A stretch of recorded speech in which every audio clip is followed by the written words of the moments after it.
ಧರ್ಮಸ್ಥಳ ಯೂಟ್ಯೂಬರ್ಗಳ ಮೇಲೆ ಪ್ರಶಾಂತ್ ಸಂಭರ್ಗಿ ಹೊಸ ಬ್ರಹ್ಮಾಸ್ತ್ರ. ಸಿನಿಮಾಗೆ ಸೆನ್ಸಾರ್ ಇದ್ದ ಹಾಗೆ ಯೂಟ್ಯೂಬ್ಗೆ ಮೂಗುದಾರ ಹಾಕೋರು ಯಾರು? ಧರ್ಮಸ್ಥಳ ಯೂಟ್ಯೂಬರ್ಗಳ ಮೇಲೆ ಪ್ರಶಾಂತ್ ಸಂಭರ್ಗಿ ನಿಗಿನಿಗಿ. ಸಿನಿಮಾಗೆ ಹೇಗೆ ಸೆನ್ಸಾರ್ ಇದೆಯೋ ಹಾಗೇನೆ ಯೂಟ್ಯೂಬರ್ಗಳಿಗೆ ಮೂಗುದಾರ ಹಾಕೋದು ಯಾರು? SIT ಕಚೇರಿ ಎದುರೇ ಅಬ್ಬರಿಸಿ ಬೊಬ್ಬಿರಿದ ಸಂಭರ್ಗಿ. ಕೇಸ್ ಕೊಟ್ಟಿದ್ದೀನಿ, ದಾಖಲೆಯನ್ನು ನೀಡಿದ್ದೀನಿ, ಅದು ಒಳಗಾಕಿ ಅಂತ ಹೇಳ್ತಾರಂತೆ.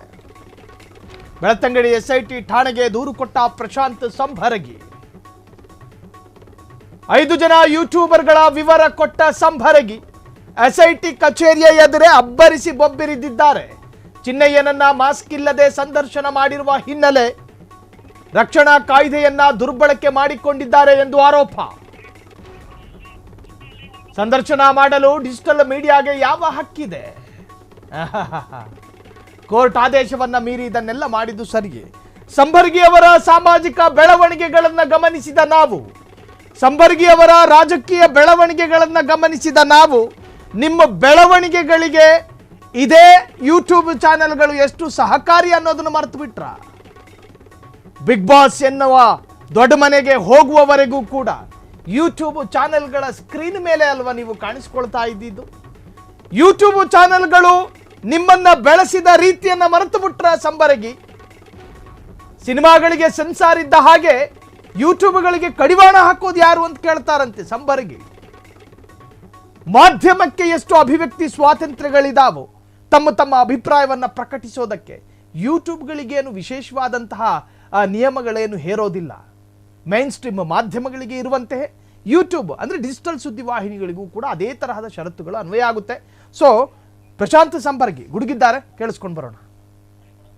ಎಲ್ಲರಿಗೂ ಯಾರು ಕಾಣಿಸಬಾರ್ದು, ಯಾರು ನೋಡಬಾರ್ದು ಅಂತ ಹೇಳಿ ಕರ್ಕೊಂಡು ಹೋಗಿ ಮಹೇಶ್ ತಿಮ್ರೋಡಿ ಮನೆಯಲ್ಲಿ ಈ ವಿಟ್ನೆಸ್ ಪ್ರೊಟೆಕ್ಟ್ ಆಗಿರ್ತಕ್ಕಂಥ ಒಂದು ಕ್ರೂಷಿಯಲ್ ಎವಿಡೆನ್ಸ್ ಅನ್ನ ಅನೇಕ ಜನ ಅದನ್ನ ಮಿಸ್ಯೂಸ್ ಮಾಡಿದ್ದಾರೆ.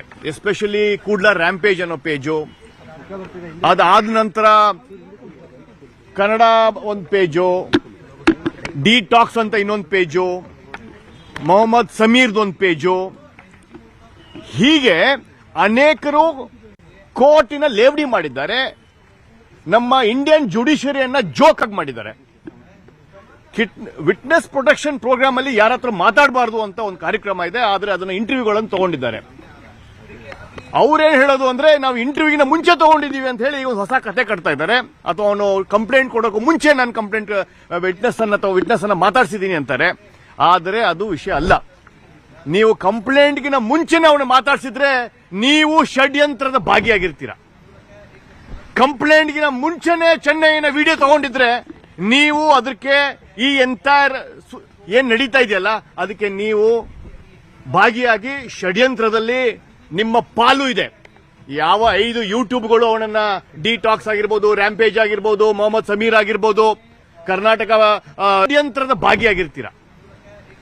ಕಂಪ್ಲೇಂಟ್ಗಿನ ಮುಂಚೆನೆ ಚೆನ್ನೈನ ವಿಡಿಯೋ ತಗೊಂಡಿದ್ರೆ ನೀವು ಅದಕ್ಕೆ ಈ ಎಂಟೈರ್ ಏನ್ ನಡೀತಾ ಇದೆಯಲ್ಲ ಅದಕ್ಕೆ ನೀವು ಭಾಗಿಯಾಗಿ ಷಡ್ಯಂತ್ರದಲ್ಲಿ ನಿಮ್ಮ ಪಾಲು ಇದೆ. ಯಾವ 5 ಯೂಟ್ಯೂಬ್ಗಳು ಅವನನ್ನ ಡಿಟಾಕ್ಸ್ ಆಗಿರ್ಬೋದು, ರ್ಯಾಂಪೇಜ್ ಆಗಿರ್ಬೋದು, ಮೊಹಮ್ಮದ್ ಸಮೀರ್ ಆಗಿರ್ಬೋದು, ಕರ್ನಾಟಕ ಪೇಜ್ ಆಗಿರ್ಬೋದು, ಅನೇಕ ವೆಬ್ಸೈಟ್ 5 ವೆಬ್ಸೈಟ್ ಹೆಸರುಗಳನ್ನ ಲಿಂಕ್ ಸಮೇತ ಚೆನ್ನಯ್ಯ ಮಾಡಿರ್ತಕ್ಕಂಥ ವಿಡಿಯೋಗಳು, ಇದು ಅರೆಸ್ಟ್ಗಿನ ಮುಂಚೆನ ವಿಟ್ನೆಸ್ ಪ್ರೊಟೆಕ್ಷನ್ ಪೀರಿಯಡ್ ಅಲ್ಲ, ಅದಾದ ನಂತರವ ಈ ಎಲ್ಲವನ್ನು ತನಿಖೆ ಆಗಬೇಕು ಅಂತ ಹೇಳಿ ಇವತ್ತು ನಾನು ಇನ್ವೆಸ್ಟಿಗೇಷನ್ ಆಫೀಸರ್ ಆದ ಸೈಮನ್ ಅವರಿಗೆ ಒಂದು ಪತ್ರವನ್ನು ಬರೆದು ಆ ಪತ್ರದ ಮುಖೇನ ಅವರನ್ನು ಸ್ವೀಕೃತಿ ಮಾಡಿದ್ದಾರೆ. ತಗೊಳಲ್ಲ ಅಂತ ಹೇಳ್ತಾ ಇದ್ರು, ಬಟ್ ಇದನ್ನ ನಾನು ಯಾಕೆ ತಗೋಬೇಕು? ಅವರಿಗೆ ಹೇಗೆ ಫಿಲ್ಮ್ಗೆ ಒಂದು ಸೆನ್ಸಾರ್ ಬೋರ್ಡ್ ಇದೆ, ಹೇಗೆ ಸ್ಯಾಟಲೈಟ್ ನ್ಯೂಸ್ಗೆ ಇನ್ಫಾರ್ಮೇಶನ್ ಬ್ರಾಡ್ಕಾಸ್ಟಿಂಗ್ ಮಿನಿಸ್ಟ್ರಿಯಲ್ಲಿ ಒಂದು ಕಡಿವಾಣ ಇದೆ, ಒಂದು ಅಥಾರಿಟಿ ಇದೆ, ಹೇಗೆ ಸಿನಿಮಾಗಳನ್ನ ಕಂಟ್ರೋಲ್ನಲ್ಲಿ ಇಟ್ಟುಕೊಳ್ಳೋದಕ್ಕೆ ಹೆಂಗೆ ಸೆನ್ಸಾರ್ ಇದೆಯೋ ಡಿಜಿಟಲ್ ಸುದ್ದಿವಾಹಿನಿಗಳ ಮೂಗುದಾರ ಹಾಕೋದಕ್ಕೂ ಒಂದು ಯಾವುದಾದ್ರೂ ಒಂದು ಬೇಕು. ಸೊ ನೀವು ಕೇಳಿಸ್ಕೊಂಡ್ರಿ, ಇದು ಸಂಭರ್ಗಿ ಅವರ ಹೇಳಿಕೆ. ಸೊ ಈ ಬಗ್ಗೆ ಮಾತನಾಡೋದಕ್ಕೆ ಸ್ವತಃ ಪ್ರಶಾಂತ್ ಸಂಭರ್ಗಿ ಈಗ ಫೋನ್ ಸಂಪರ್ಕದಲ್ಲಿ. ಸರ್ ನಮಸ್ಕಾರ. ನಮಸ್ಕಾರ ಸರ್, ತಮ್ಮ ಸಾಮಾಜಿಕ ಬೆಳವಣಿಗೆ, ರಾಜಕೀಯ ಬೆಳವಣಿಗೆ ಜೊತೆಗೆ ತಮ್ಮ ಪ್ರಚಾರಕ್ಕೂ ಕೂಡ ಈ ಸೋಷಿಯಲ್ ಮೀಡಿಯಾ ಯೂಟ್ಯೂಬ್ ಚಾನೆಲ್ಗಳು ಪ್ರಮುಖ ಪಾತ್ರ ವಹಿಸಿತ್ತು ಅನ್ನೋದನ್ನು ನೀವು ಮರ್ತಿದ್ದೀರಾ?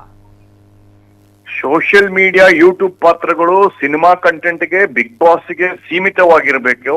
ಟೂರಿಸಂಗೆ, ಕುಕಿಂಗ್ಗೆ, ಎಕ್ಸ್ಪೀರಿಯನ್ಸ್ ಬ್ಲಾಗ್ ಇರಬೇಕು. ಕರೆಂಟ್ ಅಫೇರ್ಸ್ಗೆ ಮತ್ತು ಆಗು ಹೋಗುಗಳ ಸಂಬಂಧಕ್ಕೆ ಯೂಟ್ಯೂಬ್ ಗಳನ್ನ ಬಳಸಬಾರದು ಅಂತ ಒಂದು ಸುಪ್ರೀಂ ಕೋರ್ಟ್ ಜಡ್ಜ್ಮೆಂಟ್ ಇದೆ. ಸುಪ್ರೀಂ ಕೋರ್ಟ್ ಜಡ್ಜ್ಮೆಂಟಿನ ಪ್ರಕಾರ ಯಾವುದೇ ಒಂದು ಮಾನ್ಯತೆ ಇಲ್ಲದೆ, ಇನ್ಫಾರ್ಮೇಶನ್ ಬ್ರಾಡ್ಕಾಸ್ಟಿಂಗ್ ಡಿಪಾರ್ಟ್ಮೆಂಟ್ ಮಾನ್ಯತೆ ಇಲ್ಲದೇನೆ ಕರೆಂಟ್ ಅಫೇರ್ಸ್ ಮತ್ತು ನ್ಯೂಸ್ ಅನ್ನು ಬಿತ್ತರಣೆ ಮಾಡುವ ಯಾವ ಯೂಟ್ಯೂಬ್ ಡಿಜಿಟಲ್ ಮೀಡಿಯಾಗೂ ಇಲ್ಲ. ಯಾವುದೇ ಒಂದು ಮೀಡಿಯಾ ಸಂಸ್ಥೆ news and cable network association ಅಲ್ಲಿ ತಾವು ದೃಢೀಕೃತವಾದ ಒಂದು ನ್ಯೂಸ್ ಎಡಿಟೋರಿಯಲ್ ಅಲ್ಲಿ ಮೆಂಬರ್ ಆದ್ರೆ ಮಾತ್ರ ಅವರನ್ನ ಮಾನ್ಯತೆ ಪಡಬೇಕು. ಎಲ್ಲಾ ನ್ಯೂಸ್ ಚಾನೆಲ್ ಅವರು ಬರೀ ಯೂಟ್ಯೂಬ್ ಅಲ್ಲೇ ಮಾಡೋದಾದ್ರೆ ಅದಕ್ಕೆ ಎಲ್ಲಿ ಒಂದು ಸ್ಯಾನ್ಸಿಟಿ ಇರುತ್ತೆ ಅನ್ನೋದನ್ನ ನನ್ನ ಪ್ರಶ್ನೆ. ನಾನ್ ಕೊಟ್ಟಿರ್ತಕ್ಕಂಥ ಕಂಪ್ಲೇಂಟು ಈ ಯೂಟ್ಯೂಬ್ಗಳು ಯಾವ 5 ಪೇಜ್ ಇದೆ, ಕೂಡ್ಲಾ ರ್ಯಾಂಪೇಜ್ ಆಗಿರ್ಬೋದು, ಡಿಟಾಕ್ಸ್ ಆಗಿರ್ಬೋದು, ಕನ್ನಡ ಪ್ಲಾನೆಟ್ ಆಗಿರ್ಬೋದು, ಮೊಹಮ್ಮದ್ ಸಮೀರ್ ಆಗಿರ್ಬೋದು ಮತ್ತು ವಾರ್ತಾ ಭಾರತಿ ಆಗಿರ್ಬೋದು, ಯಾವುದೇ ತರದ ಕರೆಂಟ್ ಅಫೇರ್ಸ್ ಕಾರ್ಯಕ್ರಮವನ್ನು ಮಾಡ್ಲಿಕ್ಕೆ ಅರ್ಹತೆ ಇಲ್ಲ. ಅದಲ್ಲದೆ ಒಂದೇ single line agenda, single point agenda, ಧರ್ಮಸ್ಥಳದ ವಿರುದ್ಧ ಪಿತೂರಿಯ ಅಜೆಂಡಾವನ್ನ ಡೇ ಅಂಡ್ ನೈಟ್ ಮಾಡ್ತಾ ಇರೋದ್ರಿಂದ ಯಾವ್ದಾದ್ರೂ ಫಾರಿನ್ ಸಂಸ್ಥೆ ಇದಕ್ಕೆ ಹೀಗೆ ಮಾಡಿದ್ರೆ, ಫಾರಿನ್ ಸಂಸ್ಥೆಗಳು ಚೈನಾ ಒಂದು ಬಾರಿ ಎಕ್ಸಾಂಪಲ್ ಕೊಡೋದಾದ್ರೆ ನಿಮ್ಗೆ, ಚೈನಾ ಮತ್ತು ಪಾಕಿಸ್ತಾನ ನ್ಯೂಸ್ ಚಾನೆಲ್ಗಳಿಗೆ ದುಡ್ಡು ಕೊಟ್ಟು ದೇಶದ ವಿರುದ್ಧ ಪಿತೂರಿ ಮಾಡಿದ್ರೆ ಏನಾಗುತ್ತೆ? ಅದಕ್ಕೋಸ್ಕರ ಸುಪ್ರೀಂ ಕೋರ್ಟ್ ಜಡ್ಜ್ಮೆಂಟ್ ಅನ್ನು ಕೊಟ್ಟಿದೆ. ಯಾವುದೇ ನ್ಯೂಸ್ ಚಾನೆಲ್ಗಳಲ್ಲಿ ಫಾರಿನ್ ಪಾತ್ರದಾರ ಅಥವಾ ಇನ್ವಾಲ್ವ್ಮೆಂಟ್ ಸ್ಟಾಕ್ಸ್ ಅಲ್ಲಿ ಆಗಿರ್ಬೋದು, ಶೇರ್ಸ್ ಅಲ್ಲಿ ಆಗಿರ್ಬೋದು, ಈಕ್ವಿಟಿ ಅಲ್ಲಿ ಆಗಿರ್ಬೋದು ಇರಬಾರ್ದು. News should be completely owned by an Indian company and should be registered under information and broadcasting department ಅಂತ ಒಂದು ಸುತ್ತೋಲೆ ಇದೆ. ಅದನ್ನ ನಾನು ಪ್ರಸ್ತುತವಾಗಿ SITಗೆ ಕೊಟ್ಟು ಈ ತರದ ಸಂಸ್ಥೆಗಳು ನ್ಯೂಸ್ ಕರೆಂಟ್ ಅಫೇರ್ಸ್ ಮಾಡಕ್ಕೆ ಮಾನ್ಯತೆ ಇಲ್ಲ, ಅವರನ್ನು ಈ ಎಂಟೈರ್ SIT ಇನ್ವೆಸ್ಟಿಗೇಷನ್ ಅಲ್ಲಿ ಪಾಲುದಾರರಾಗಿ ಮಾಡಿ ಅವರನ್ನು ಅಕ್ಯೂಸ್ ಮಾಡಬೇಕು ಅಂತ ಹೇಳಿ ನನ್ನ ಕಂಪ್ಲೇಂಟ್ ಇದೆ ಸಾರಾಂಶ. ಎಸ್, ಇದು ಪ್ರಶಾಂತ್ ಅವರೇ, ಈಗ ವಿಟ್ನೆಸ್ ಪ್ರೊಟೆಕ್ಷನ್ ಆಕ್ಟ್ ಅನ್ನ ಉಲ್ಲಂಘನೆ ಮಾಡಿದ್ರು ಅಂತ ಹೇಳ್ತೀರೋ ಅಥವಾ ಷಡ್ಯಂತ್ರ ಅಂತ ಹೇಳ್ತೀವಿ? ಕಾರಣ ಅವ್ರ ಜೊತೆ ಒಂದು ರಿಯಾಕ್ಷನ್ ಪಡೆದುಕೊಳ್ಳುವಾಗ ಆತನ ಮೇಲೆ ವಿಟ್ನೆಸ್ ಪ್ರೊಟೆಕ್ಷನ್ ಆಕ್ಟ್ ಅನ್ವಯ ಆಗದೆ ಇರ್ತಕ್ಕಂಥ ಕಾಲಘಟ್ಟದಲ್ಲಿ ಇಂಟರ್ವ್ಯೂ ಮಾಡಿರೋದು ಅಂತಾರೆ ಅವರು. ಸೊ ಅದನ್ನ ಈಗ ಷಡ್ಯಂತ್ರ ಅಂತ ಹೇಳೋದಕ್ಕೂ ಸಾಧ್ಯ ಇಲ್ವಲ್ಲ ಪ್ರಶಾಂತ್? ನೋಡಿ, ವಿಟ್ನೆಸ್ ಪ್ರೊಟೆಕ್ಷನ್ ಆಕ್ಟ್ ಏನು 43 ದಿನ ಇದೆ. ಜುಲೈ 4ನೇ ತಾರೀಕಿಂದ ಆಗಸ್ಟ್ 23ನೇ ತಾರೀಕು Chennai is under witness protection programme 43 days. ಅವರು prior to July, June, January, April ಯಾವಾಗ ಬೇಕಾದ್ರೂ ವಿಡಿಯೋ ಮಾಡ್ಕೊಂಡಿದ್ರು ಇದು ಅವರು ಷಡ್ಯಂತ್ರದ ಭಾಗಿ ಆಗ್ತಾರೆ ಅಂತ pre and post is part of a conspiracy ಅಂತ ಅನೇಕ ಹೈಕೋರ್ಟ್ ಜಡ್ಜ್ಮೆಂಟ್ಗಳು ಬಂದಿದೆ. ಅದನ್ನ ಉಲ್ಲೇಖ ಮಾಡಿ ಹೈಕೋರ್ಟ್ ಜಡ್ಜ್ಮೆಂಟ್ ಗಳನ್ನ ಕೊಟ್ಟು ನೀವು ಮುಂಚೆನೆ ಪ್ಲಾನ್ ಮಾಡಿ, ಪ್ರೀ ಪ್ಲಾನ್ ಮಾಡಿ ಇದೊಂದು ಷಡ್ಯಂತ್ರ ಮಾಡಿ ಚೆನ್ನೈನ ಕರ್ಕೊಂಡ್ ಬಂದಿದ್ದು ವಿಡಿಯೋಗಳು ಮಾಡಿ ಇಟ್ಕೊಂಡಿದ್ರೆ ನೀವು ಆ ಪ್ಲಾನಿನ ಭಾಗಿಯಾಗಿದ್ದೀರಾ. ಕಾನ್ಸ್ಪಿರಸಿ 120B ಅಲ್ಲಿ ಕಾನ್ಸ್ಪಿರಸಿ ಈ ಆಕ್ಟ್ ಅನ್ನ ಪ್ರೂವ್ ಮಾಡ್ಲಿಕ್ಕೆ ಸಾಕಷ್ಟು ಎವಿಡೆನ್ಸ್ ಇದೆ. ಕಾನ್ಸ್ಪಿರಸಿಯನ್ನ ಪ್ರೂವ್ ಮಾಡ್ಲಿಕ್ಕೆ ಸಾಕಷ್ಟು ಮೆಟೀರಿಯಲ್ ಎವಿಡೆನ್ಸ್ ಇದೆ. Conspiracy involvement in the crime ಮಾಡ್ಲಿಕ್ಕೆ ಸಾಕಷ್ಟು ಎವಿಡೆನ್ಸ್ ಗಳಿವೆ. ಇದನ್ನ ಮುಂದೆ ಇಟ್ಕೊಂಡು ನಾನು ತನಿಖಾ ಅಧಿಕಾರಿಗಳಿಗೆ ಆ ಎವಿಡೆನ್ಸ್ ಗಳನ್ನೆಲ್ಲ ಕೊಟ್ಟಿದ್ದೇನೆ. ಪ್ರತ್ಯೇಕ 5 ಯೂಟ್ಯೂಬ್ ಚಾನಲ್ ಅಂತ ಹೇಳಿ ಉಲ್ಲೇಖ ಮಾಡಿದ್ದೀರಿ. ಹೌದು. ಈಗ ನ್ಯಾಯ ಸಿಗೋ ಭರವಸೆಯಲ್ಲಿ ಇದ್ದೀರಾ ಪ್ರಶಾಂತ್ ಅವರ ಇನ್ವೆಸ್ಟಿಗೇಷನ್? ಖಂಡಿತ. ಇಲ್ಲಿ SIT ಸಿಗಲಿಲ್ಲ ಅಂದ್ರೆ ಕೋರ್ಟ್ ಹೋಗ್ತೀವಿ. ಕೋರ್ಟಿನ ಮೆಟ್ಲಲ್ಲಿ PCR ಹಾಕಿ ಅವರನ್ನು ಅಕ್ಯೂಸ್ಡ್ ಮಾಡಬೇಕು, ಅವರನ್ನು ಕೋ ಕಾನ್ಸ್ಪಿರೇಟರ್ ಮಾಡಬೇಕು, ಅವರನ್ನು ಅಕ್ಯೂಸ್ ನಂಬರ್ ಸೀರಿಯಲ್ ನಂಬರ್ ಆಗಿ ಸೇರಿಸಬೇಕು. 99% ಮೊಹಮ್ಮದ್ ಸಮೀರ್ ಅವರು ಕಾನ್ಸ್ಪಿರೇಟರ್ ಆಗಿ ಆಗ್ತಾರೆ, ಒಂದು FIR ಆಗತ್ತೆ ಮುಂದಿನ ದಿನಗಳಲ್ಲಿ ಅಂತ ನನಗೆ ನಂಬಿಕೆ ಇದೆ. ತನಿಖೆಯ ಹಾದಿಯನ್ನು ನೋಡಿದ್ರೆ ಇನ್ನು ಮಿಕ್ಕಿದ್ದ ಯೂಟ್ಯೂಬ್ ಕಂಟೆಂಟ್ಗಳು ಏನು ಬೊಬ್ಬೆ ಹೊಡ್ಕೊಂಡಿದ್ದಾರೆ ಧರ್ಮಸ್ಥಳ ವಿರುದ್ಧ, ಅವರು ಪಾರ್ಟ್ ಆಫ್ ದ ಷಡ್ಯಂತ್ರ. ಯಾಕಂದ್ರೆ SIT ಅಲ್ಲಿ ಚೆನ್ನೈನ ಅರೆಸ್ಟ್ ಆದ್ಮೇಲೆ ಕಾನ್ಸ್ಪಿರಸಿ ಥಿಯರಿಯಲ್ಲೇ ಎಲ್ಲ ಇನ್ವೆಸ್ಟಿಗೇಷನ್ ನಡೀತಾ ಇರೋದು. ಆ ಕಾನ್ಸ್ಪಿರಸಿ ಥಿಯರಿಯಲ್ಲೇ ಇವರು ಎಲ್ಲ ಭಾಗಿಯಾಗಿದ್ದಾರೆ ಅಂತ ಮನವರಿಕೆ ಮಾಡಿಕೊಟ್ಟಿದ್ದೀನಿ.